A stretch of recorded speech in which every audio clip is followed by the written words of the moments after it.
जय हिंद दोस्तों, रक्षित खन्ना के चैनल में आपका स्वागत है। दोस्तों, आज के इस वीडियो में मैं आपको तीन महत्वपूर्ण जानकारियां दूंगा। जैसा कि आप पीछे थंबनेल में देख रहे हैं, आ गई खबर जुलाई से बढ़ने वाले डीए की। डीए में 2% से 3% की बढ़ोतरी, डीए 58% आंकड़े, डीए 58% जुलाई से। जी हाँ दोस्तों, जुलाई से बढ़ने वाला आपका डीएडीआर कितना परसेंट होगा? 2% की बढ़ोतरी होगी या फिर 3% की बढ़ोतरी होगी या फिर 4% की बढ़ोतरी होगी? कितना आपको डीएडीआर मिलेगा, इसके बारे में आगे जानकारी दूंगा। जैसे कि मैंने थंबनेल में लिखा है, जून की पेंशन से पहले आई डीए पर खबर, 4% की बढ़ोतरी क्या आपको मिलेगी? सारी जानकारी मैं आपको आगे समझाऊंगा।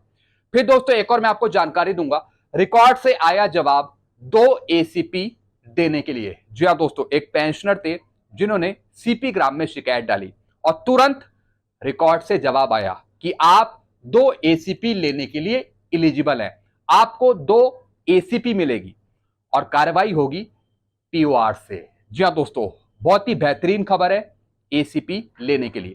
पूरा लेटर मैं आपको दिखाऊंगा रिकॉर्ड का आगे। फिर दोस्तों, एक और मैं आपको जानकारी दूंगा, जून की पेंशन से पहले स्पर्श ने दी पेंशनर की वेरिफिकेशन शीट। जी हाँ दोस्तों, स्पर्श के द्वारा वेरिफिकेशन शीट आपको दी गई है। स्पर्श पे लॉगिन करिए, डॉक्यूमेंट सेक्शन में आइए, वहां से आप अपनी वेरिफिकेशन शीट डाउनलोड कर सकते हैं। अब वेरिफिकेशन शीट क्या होती है, क्यों आपको दी जाती है, इसके बारे में पूरी आगे जानकारी दूंगा वेरिफिकेशन शीट दिखाकर। तो दोस्तों, बस यही तीन जानकारी हैं जो मैं आपको देने वाला हूं, इसलिए इस वीडियो को आप शुरू से लेकर आखिरी तक देखेगा। वीडियो में आगे बढ़ने से पहले एक छोटी सी अपील मैं आपसे कर रहा हूं, जैसा कि मैं हर एक वीडियो में करता हूं।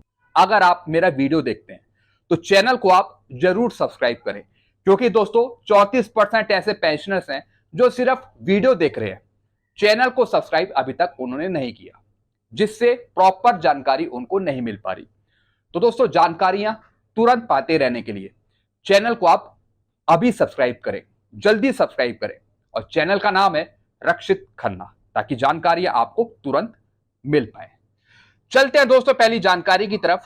पहली जानकारी है एसीपी के बारे में। जैसा कि मैंने यहां पे लिखा है, रिकॉर्ड से आया जवाब 2 एसीपी देने के लिए पेंशनर को। पेंशनर नायक और हवलदार दोनों की एसीपी लेने के लिए योग्य है। जी हाँ दोस्तों, सबसे पहले मैं आपको लेटर दिखाता हूं रिकॉर्ड का। दोस्तों, ये है रिकॉर्ड का लेटर। 12 जून 2025 को हुई ये लेटर आया है पेंशनर के पास। Grievance regarding ACP Naik and ACP Havildar, यानी 2 एसीपी मिलेगी, एक तो नायक की, दूसरी हवलदार की। जैसा आपको पता है, जो पेंशनर 7 अगस्त 2003 से 31/12/2005 के बीच में आए हैं, वो एसीपी लेने के हकदार है, उनको एसीपी मिलेगी। अगर किसी सिपाही की 10 साल सर्विस है तो फिर नायक की एसीपी मिलेगी। अगर कोई सिपाही है, नायक है, 20 साल से ज्यादा की सर्विस है तो फिर एसीपी हवलदार मिलेगी। सेम इनका केस है, एक सिपाही है जिनको नायक की एसीपी नहीं मिली, ना ही हवलदार की एसीपी मिली। इसी के लिए पेंशन ने शिकायत डाली सीपी ग्राम में और रिकॉर्ड से आया जवाब। क्या लिखा है? It is intimated that as per service record held with this office you have rendered 20 years 5 days of physical service. जी हाँ दोस्तों, एसीपी लेने के लिए, एमएससीपी लेने के लिए जितनी आपकी सर्विस है वो फिजिकल सर्विस होनी चाहिए। अगर आप फिजिकल सर्विस करते हैं, जितनी भी आपकी सर्विस है, तो फिर आपको एसीपी एमएससीपी दी जाती है। अगर आपकी टोटल सर्विस में से क्वालिफाइंग सर्विस कुछ कम है या फिर कुछ डेज काट लिए, जैसे कि ओवर स्टे लीव के या फिर एएसएल के, तब आपको एसीपी एमएससीपी नहीं जाती। लेकिन एसीपी एमएससीपी लेने के लिए आपकी फिजिकल सर्विस होनी चाहिए, टोटल सर्विस में जितनी भी आपकी सर्विस है।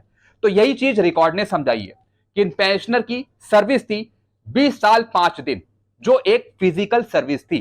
तब जाकर दोस्तों रिकॉर्ड ने यह माना you are eligible for ACP Naik 7 अगस्त 2003 से, और फिर एसीपी हवलदार 26 जनवरी 2005 से। आप खुद ही देख रहे हैं, 2 एसीपी के लिए एलिजिबल है। पहली एसीपी जब से एसीपी लागू हुई, यानी 7 अगस्त 2003 से, एक तो एसीपी नायक मिलेगी, फिर दूसरी एसीपी हवलदार की 26 जनवरी 2005 को। जी हाँ दोस्तों, यानी 2 एसीपी के लिए एलिजिबल है, रिकॉर्ड ने ये माना है। अब दोस्तों कई ऐसे रिकॉर्ड ऑफिस होते हैं जो एक ही बारी में काम कर देते हैं, यानी पेंशनर ने शिकायत डाली और तुरंत उसका जवाब दे देते हैं कि आपको मिलेगी। और कई ऐसे रिकॉर्ड ऑफिस होते हैं समझाने के बाद भी वो बार बार केस को टालते रहते हैं, 1 साल 2 साल 3 साल देते ही नहीं वो एमएससीपी एसीपी। लेकिन दोस्तों कुछ रिकॉर्ड ऑफिस अच्छे भी हैं जो काफी हेल्प भी करते हैं पूर्व सैनिकों की, तुरंत कार्रवाई करते हैं, तुरंत लेटर देते हैं, जैसे कि ये वाला लेटर है। तो दोस्तों रिकॉर्ड ने यहां पे समझा दिया कि आपको 2 एसीपी मिलेगी, एक तो 7 अगस्त 2003 को नायक की और फिर 26 जनवरी 2005 को हवलदार की। और दोस्तों ये पेंशनर 2006 से पहले के हैं, जनवरी 2005 में ये रिटायर हो गए थे। फिर क्या लिखा है, the occurrence to be published and the same process to POR for grant ACP Naik and ACP Havildar. POR की तरफ से आपका केस प्रोसेस किया जाएगा, हालांकि पार्ट 2 ऑर्डर रिकॉर्ड ऑफिस ही बनाएगा, लेकिन केस वो फॉरवर्ड करेगा पीओआर को। पीओआर की तरफ से सब कुछ ऑडिट किया जाएगा, देखा जाएगा, फिर सेम रिकॉर्ड ऑफिस को भेजा जाएगा, फिर पीपीओ बनने के लिए फिर पीसीडीए को भेजा जाएगा। यानी रिकॉर्ड ऑफिस और पीओआर इस केस को देखेंगे। तो रिकॉर्ड ने यहां पे एक्सेप्ट किया कि आपको एसीपी मिलेगी 2। तो दोस्तों अगर आपकी भी कोई दिक्कत है एसीपी एमएससीपी से जुड़ी तो आप नीचे कमेंट कर सकते हैं।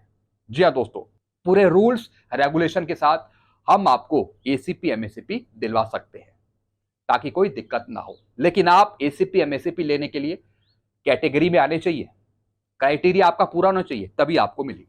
चलते हैं दोस्तों अगली जानकारी की तरफ। अगली जानकारी है, आ गई सटीक खबर, केंद्रीय कर्मचारियों पेंशनर्स का महंगाई भत्ता डीए 58%, 4% नहीं बढ़ेगा, 2% या फिर 3% बढ़ेगा जुलाई 2025 से। जी हाँ दोस्तों, मैं आपको एक खबर दिखा रहा हूं, बिल्कुल सटीक खबर है, बिल्कुल सही खबर है, जब भी मैं आपको बता रहा हूं। क्या लिखा है, कर्मचारियों का महंगाई भत्ता 58%, 4% नहीं बढ़ेगा, 2% या फिर 3% बढ़ेगा। जी हाँ दोस्तों, जिस तरीके से आंकड़े आ रहे हैं, जिस तरीके से एआईसीपीएन के आंकड़े आ रहे हैं, उस हिसाब से जुलाई 2025 से बढ़ने वाला आपका डीए या तो 57% या फिर 58% होगा, 4% की बढ़ोतरी नहीं हो पाएगी। जी हाँ दोस्तों, ये खबर इन्होंने भी बिल्कुल सही दी है, बिल्कुल सही बताया इन्होंने कि 4% की बढ़ोतरी नहीं होगी डीए में, या तो 2% या फिर 3% बढ़ेगा।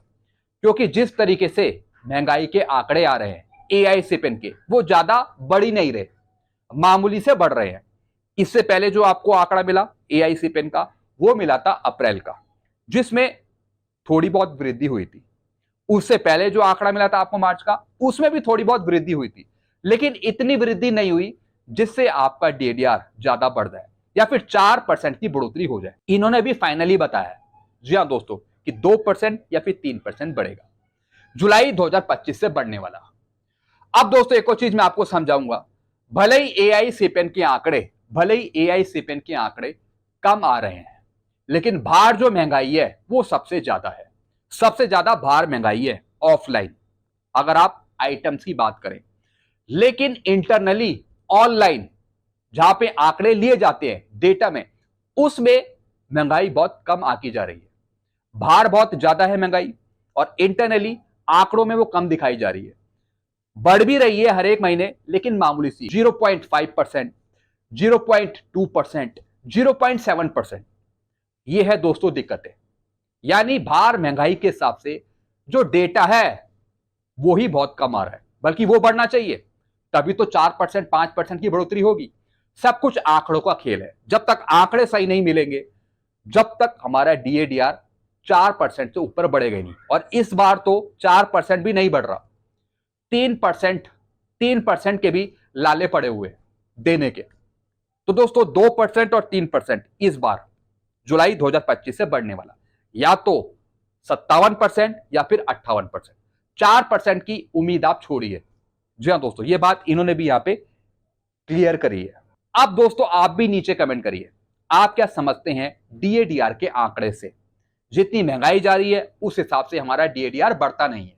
पहले की सरकार द्वारा 6 सीपीसी में 125% तक डीए पहुंच गया था, जब छठा वेतन आयोग खत्म हो रहा था। लेकिन 7 सीपीसी का कार्यकाल यहां पे खत्म हो रहा है, लेकिन मुश्किल से 60% के आसपास आपका डीडीआर पहुंच रहा है अगर हम जनवरी 2026 से देखें। तो दोस्तों क्या आंकड़ों में गड़बड़ी है, फॉर्मूले में गड़बड़ है? आपको क्या लगता है? कमेंट करके जरूर बताइएगा। चलते अगली जानकारी की तरफ। जून की पेंशन से पहले स्पर्श ने दी पेंशनर की वेरिफिकेशन शीट। डाउनलोड कर सकते हैं पेंशनर्स फॉर्म 16 वाले ऑप्शन में जाकर या फिर डॉक्यूमेंट सेक्शन में जाकर। जी हाँ दोस्तों आपको याद होगा जब आपका स्पर्श पे माइग्रेशन करा होगा तो आपसे एक वेरिफिकेशन करवाया होगा, आपसे एक कॉन्सेंट साइन कराया होगा, और जैसे ही आपने वो वेरिफिकेशन सक्सेसफुल किया उसके बाद एक वेरिफिकेशन शीट जारी हो गई। जी हाँ दोस्तों एक पेंशनर है जिन्होंने अपना फॉर्म 16 लेने के लिए स्पर्श पे लॉगिन किया और फिर दोस्तों उन्हें फॉर्म 16 वहां पे नहीं मिला, उसकी जगह मिल गई वेरिफिकेशन शीट। मैं आपको दिखा रहा हूं। सबसे पहले दोस्तों मैं आपको पेंशनर का मैसेज दिखाता हूं, जो पेंशनर ने मैसेज किया मुझे। सर स्पर्श में फॉर्म 16 क्लिक किया लेकिन उसमें verification of data sheet download हुआ है।